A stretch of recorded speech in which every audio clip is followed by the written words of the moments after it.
Bénis Dieu, dis-lui merci. Dis-lui merci, dis-lui merci. Dis-lui merci, dis-lui merci. Dis-lui merci car il veut te consoler. Dis-lui merci.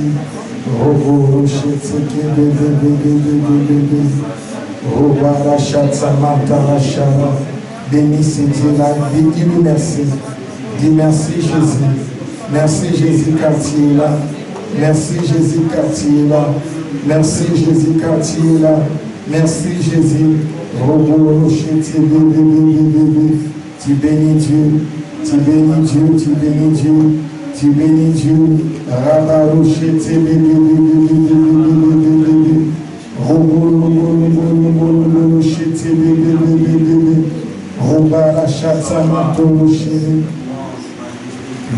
dis-lui merci, dis-lui merci, dis-lui merci.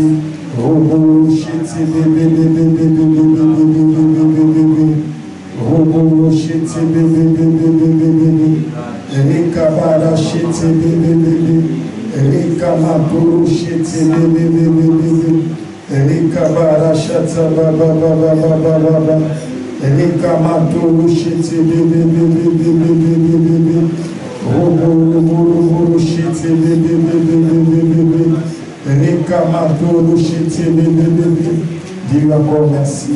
Tu bénis Dieu. Tu bénis Dieu. Tu lui dis merci. Tu lui dis merci.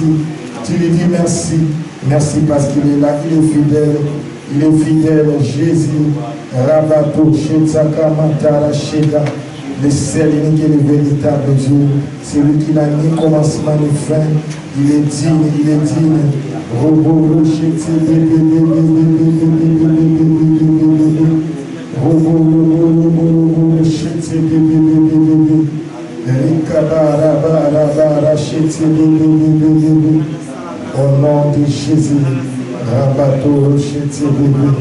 alléluia. Tu me dis merci Seigneur Jésus-Christ. Merci Seigneur Jésus-Christ. Amen. Alléluia. Amen. Que Dieu vous bénisse. Amen. Prenons Matthieu chapitre 2. Merci à toi qui es venu. C'est la semaine. Il y a des gens qui me demandent toujours le programme. C'est mardi ou mercredi. C'est mercredi. Amen. Amen. C'est mercredi et vendredi de 17h à 19h. Nous continuons sur la dédicace. Nous parlons du mystère de la destinée. Amen. Amen. C'est le sous-point de la dédicace. Nous parlons du mystère de la destinée. Pourquoi il faut dédier? Pendant la dédicace, j'avais insisté, il faut aussi demander la volonté de Dieu parce que on a vu à l'Ecclésiaste que comme l'enfant se forme dans le ventre de sa maman, on ne connaît pas notre avenir. Alléluia. Nous ne connaissons pas notre futur. C'est l'une des raisons que nous avons besoin de connaître l'avenir, le futur, notre destinée pour marcher selon les plans de Dieu. Alors j'avais dit quelque chose de pertinent pour dire que nous acceptons Christ comme sauveur, mais aussi comme Seigneur. Alléluia. Donc nous acceptons Christ premièrement comme sauveur, il nous a sauvés, mais deuxièmement comme Seigneur, nous lui appartenons et nous marchons selon sa volonté. Alléluia.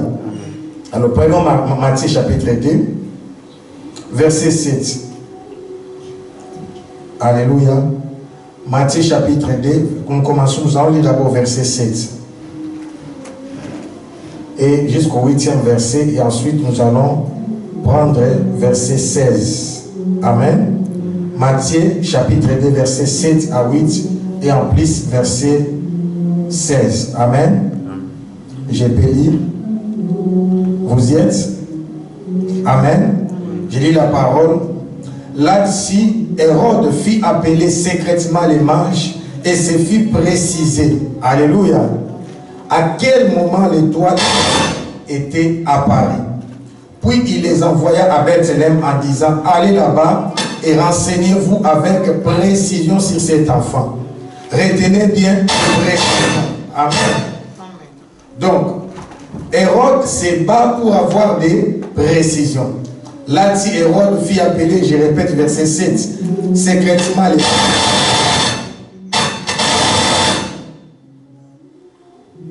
Amen. Alléluia.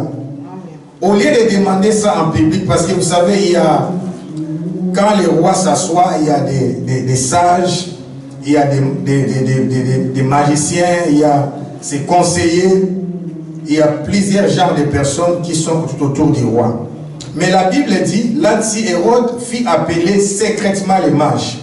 Au lieu de demander cette question en public, il va les appeler en secret. Et se fit préciser à quel moment l'étoile était apparue. Je vais expliquer pourquoi. Verset 8, il les envoya à Bethléem en disant, allez là-bas. Comment ils ont su que l'enfant devait naître à Bethléem? Ils ont consulté les Écritures. Amen. C'est en consultant la parole de Dieu. Là, c'est verset Michée, chapitre 5, verset 1. Amen. Alléluia. Amen.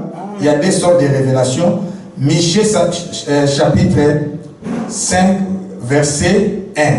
Alléluia.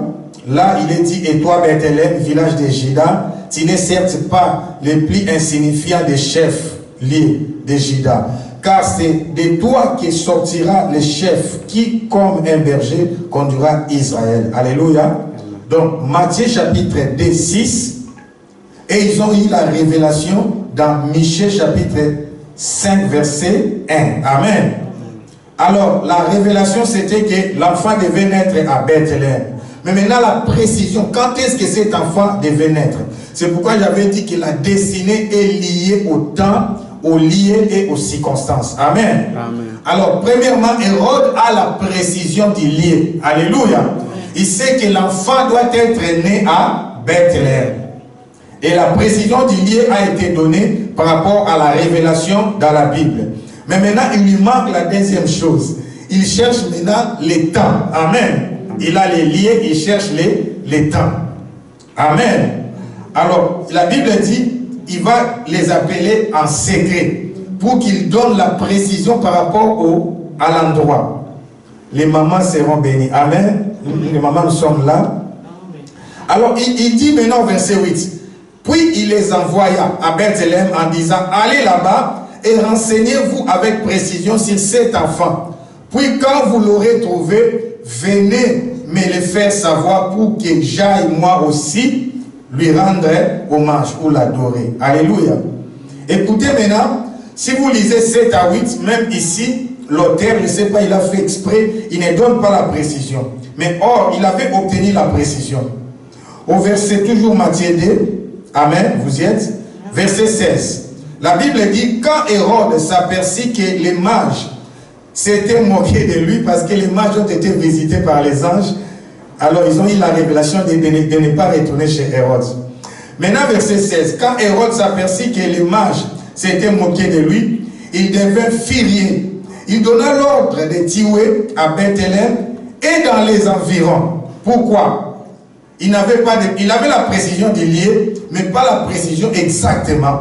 Et dans les environs, tous les enfants de moins de 2 ans, conformément aux précisions que lui avait donné les mages sur l'époque où l'étoile était apparue. Amen. Amen. Que Dieu bénisse sa parole. Alléluia. Amen. Je vais aller rapidement, juste je termine. Amen. Alors la question est celle-ci, Tabitha. Comment l'étoile était apparue, Papa Kenneth, 2 ans avant? Parce que quand les mages étaient partis, Jésus n'avait pas 2 ans. C'était vraiment un petit bébé qui venait de naître. Alléluia. Mais les mages ont dit, nous avons vu son étoile, maman, et puis apparaître, ça fait au moins 2 ans. C'est ça le mystère. Amen. Amen. Alors, beaucoup ont du mal, mais sache tout simplement, les étoiles représentent les anges. Amen. Amen. La Bible dit dans Apocalypse 12, il y guerre dans les ciels et la Satan combattit avec ses anges et Michael aussi combattit avec ses anges. Et ils ne firent pas trouver les plus forts et ils firent jeter sur la terre. Et quand Satan était tombé, la Bible dit il est tombé avec les 1/3 des étoiles, donc 1/3 des anges. Donc l'étoile de Jésus signifie les messagers de Jésus. Alléluia. Amen. Ce n'était pas seulement un messager, c'était un groupe des anges.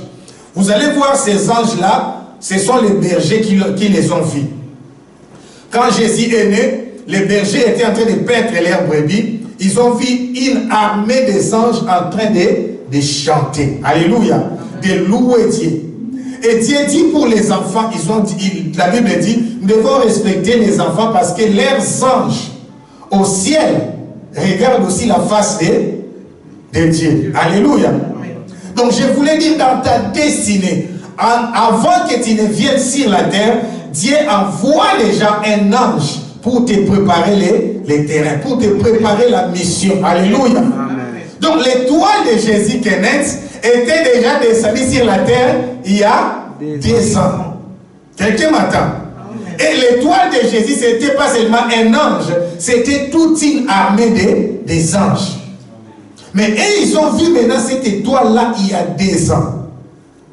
Alors, maintenant dans la dédicace, il est important de connaître les plans de Dieu pour ta destinée. Cela veut dire, les mages sont arrivés jusque là où il y avait les bébés parce qu'ils faisaient quoi? Ils suivaient l'étoile. Alléluia. Alors, pendant la dédicace de l'année, je commence d'abord des jours, c'est un peu compliqué, chaque jour. Mais pendant la dédicace de l'année, normalement, nous les hommes de Dieu, mais pas seulement les hommes de Dieu, chaque enfant de Dieu doit avoir la vision comme étoile, doit demander la pensée de Dieu, l'orientation pour l'année. C'est l'une des raisons nous avons des thèmes annuels. Alléluia. Amen. Pour cette année, quelle est la pensée de Dieu? Parce qu'au fait, Dieu nous précède. Amen. La parole de Dieu nous précède. Amen.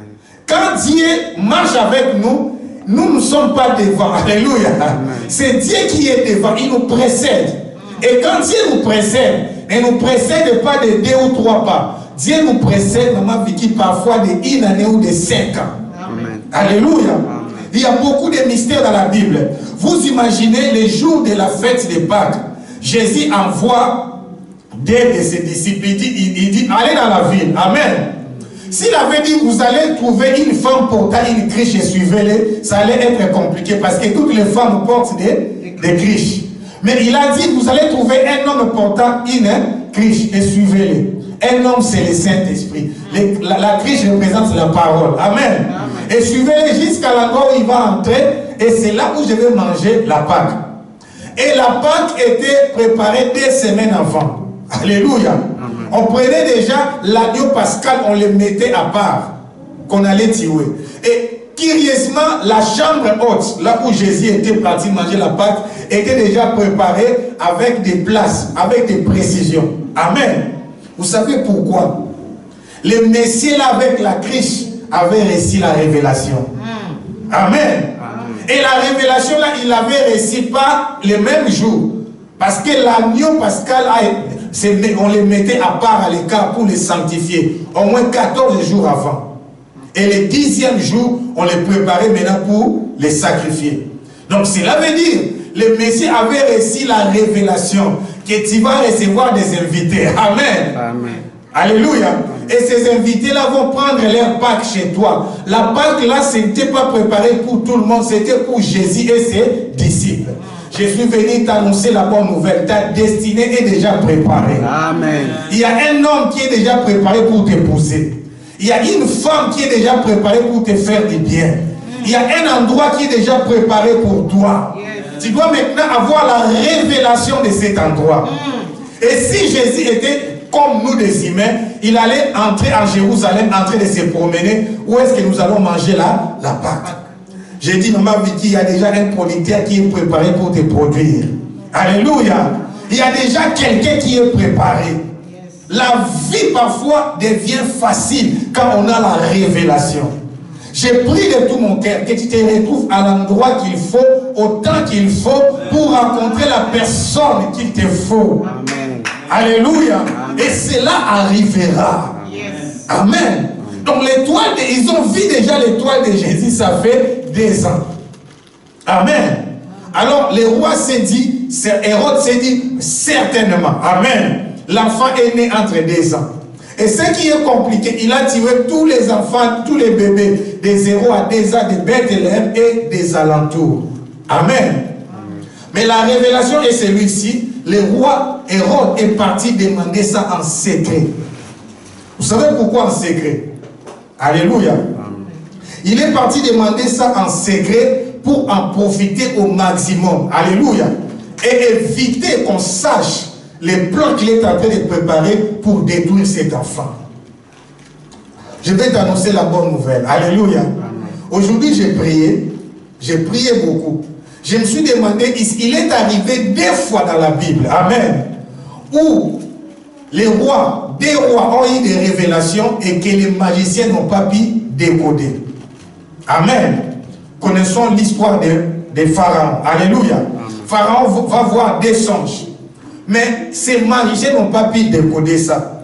Nous connaissons aussi l'histoire de Daniel. Amen. Il y a aussi les songes, là même les rois avaient oublié. Alors j'ai demandé à Dieu, comment est-ce que ces magiciens n'arrivaient pas à décoder ces songes? Dieu m'a dit, il y a des dimensions, il y a des sphères. Amen. Les codes viennent de l'origine. C'est pourquoi il faut faire attention. Quand il voit qu'il y a des visions négatives sur les vies des gens, c'est-à-dire que tu es seulement connecté au 2e ciel. Alléluia. Au 2e ciel, c'est là où on fait des complots pour tuer les gens, pour qu'il y ait des accidents, pour détruire des vies des gens. Alléluia. Amen. Ça, le 1er ciel, c'est là où il y a des étoiles. C'est ce que nous voyons. Amen. Alors le 2e ciel, c'est le monde parallèle, monde pandémonium. Là, on fait des plans pour de mauvaises choses. C'est pourquoi quand il y a des prophètes qu'on appelle les prophètes des malheurs, lui ou elle ne voit que nous doit couper, nous doit faire l'accident, nous doit salir. Là, tu es connecté avec le 2e ciel. Mais des bonnes choses, la bonne nouvelle vient du 3e ciel. Amen. Et au 3e ciel, on m'a dit, même les sorciers n'y vont pas. Les magiciens n'y vont pas. Les féticheurs n'y vont pas. Là, c'est le trône de Dieu. C'est là où il est dit que Dieu est assis sur son trône avec les livres scellés de 7 sceaux. Donc la révélation de ta destinée est scellée sur les livres de 7 sceaux. Le diable ne peut pas monter jusqu'au ciel pour aller prendre la révélation de ta destinée. Alléluia. Et la révélation de ta destinée ne peut être révélée au diable que si toi-même tu parles. C'est l'une des raisons, Dieu m'a dit, je ne vous parle qu'en partie. N'oublions pas, nous prenons 1 Corinthiens 13. Vous y êtes? Oh, j'étais dans la Bible SMR. 1 Corinthiens 13, je vais prendre 8 secondes. 1 Corinthiens 13. Ça va nous conduire dans la prière. Amen. Amen. Ce qui a sauvé Jésus. Amen. Parce que la révélation n'était donnée qu'en partie. Alléluia. Amen. Vous y êtes?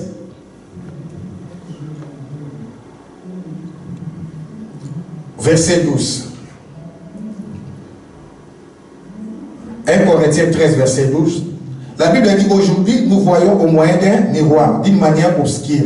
Mais alors, nous verrons face à face comme je connais en partie.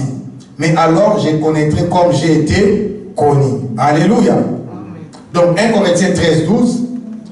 Apôtre Paul dit, tout ce que nous avons ici comme révélation, songe, vision. Amen. Nous ne connaissons qu'en partie. Ce qui m'a intrigué parfois dans la Bible, c'est que Élisée, vous voyez l'histoire de la femme Sunamite. Quand la femme Sunamite allait vers le prophète, il a dit même au serviteur du prophète, tout va bien. Alléluia. Et Élisée, même lui-même, le prophète, ne savait pas l'intention que la femme avait. Alléluia. C'est-à-dire, même des prophètes, des plus grands prophètes ou des prophètes majeurs ne connaissent qu'en partie. Pourquoi Dieu nous donne des révélations en partie? Pour que ces révélations restent codées, afin que les diables ne puissent pas avoir des précisions. Parce que pour détruire Jésus, Hérode avait besoin de précisions. Et si Dieu vous donne beaucoup de détails, ces détails-là peuvent vous échapper et se dire entre les uns et les autres, et avec ces précisions-là, le diable vous détruira. Amen. Alléluia. C'est l'une des raisons Dieu nous donne des visions en partie. Tu vas voir l'homme de ta vie, mais tu ne vois pas son visage clair. Tu vois seulement sa taille. Amen. David, alléluia. C'est là où il y a beaucoup de confusion dans les mariages, maman et pied. Parce que les gens voient des visions en partie. Comme tu avais vu qu'il était Mukongo, il y a un Mukongo Nyos. Et ça va dire en partie, à Mukongo. Mais il sera qui? Il fera quoi dans la vie? Alléluia. Amen. Souvent nous nous précipitons. Quand nous avons la révélation en partie, nous nous précipitons pour avoir la chose. Alléluia. Alors mon souhait est celui-ci. Amen. Dans la dédicace, n'oublie pas, quand tu pries pour ta journée, quand tu pries pour ta semaine, quand tu pries pour les mois, quand tu pries pour l'année, dis Seigneur, oriente-moi. Alléluia. Donne-moi des précisions. Et même si ces précisions sont en partie, mais ce qui est important, il faut demander un peu plus de détails. C'est quelqu'un, vous me comprenez? Pour que tu ne tombes pas dans la confusion, la révélation est en partie, mais demande un peu plus de détails. Alléluia. Sinon, tu vas comment dirais-je, te perdre dans la nature. Alléluia. Et c'est important. J'ai dit c'est très très important. Vous voyez ici, Hérode cherche des précisions.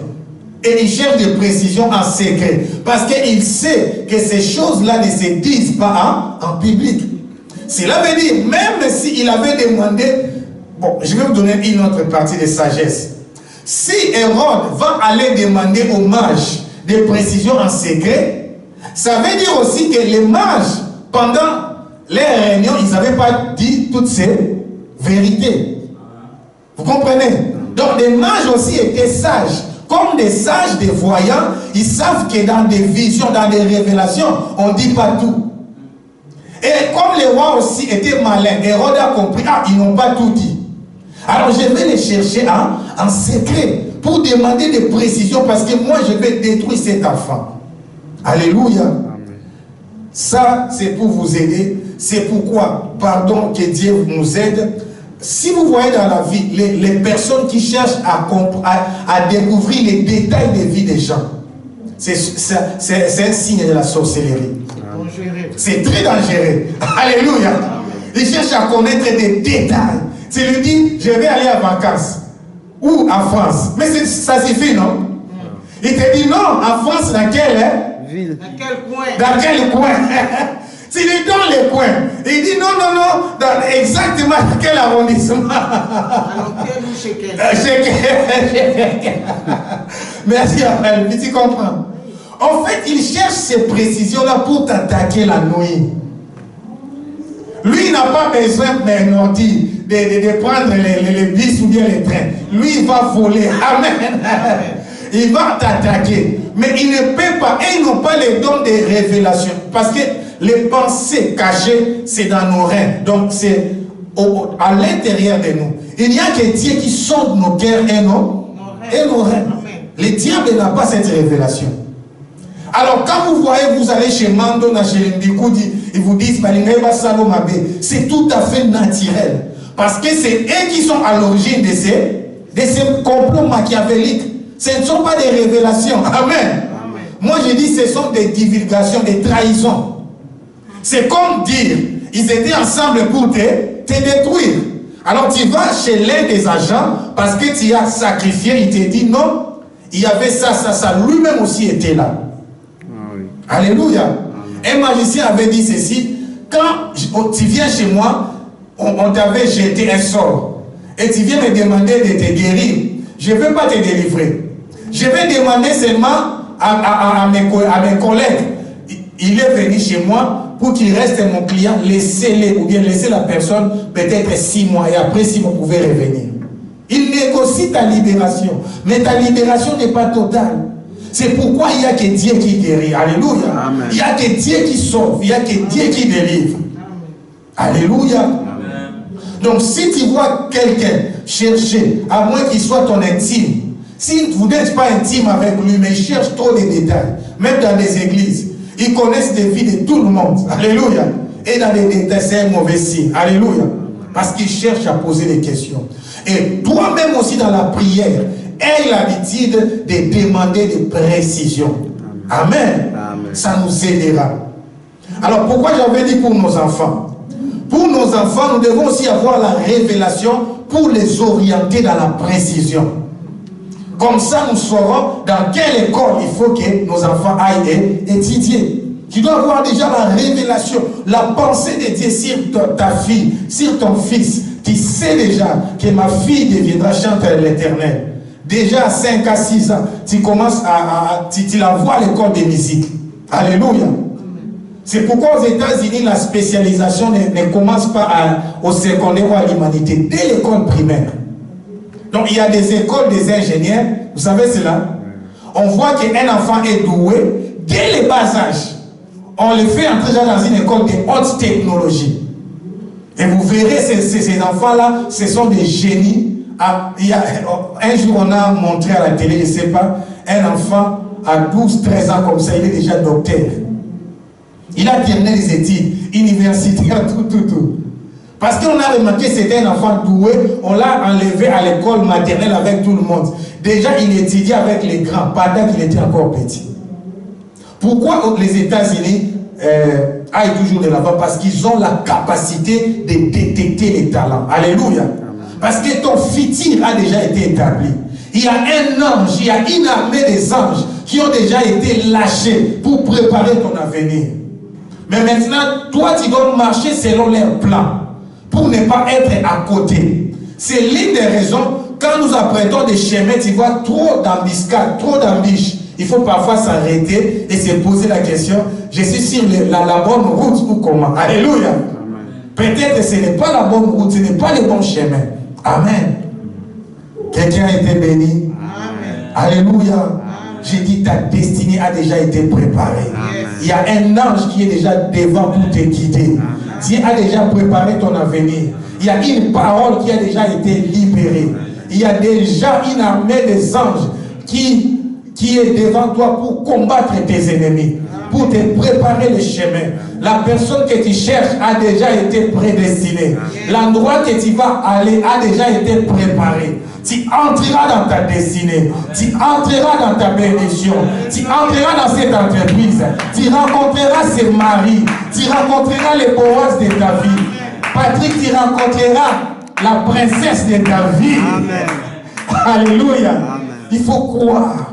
Ces choses sont vraies. Amen. Nous voulons prier pendant 10 minutes seulement que Dieu puisse nous donner l'intelligence, la sagesse divine, qu'il puisse aiguiser notre esprit.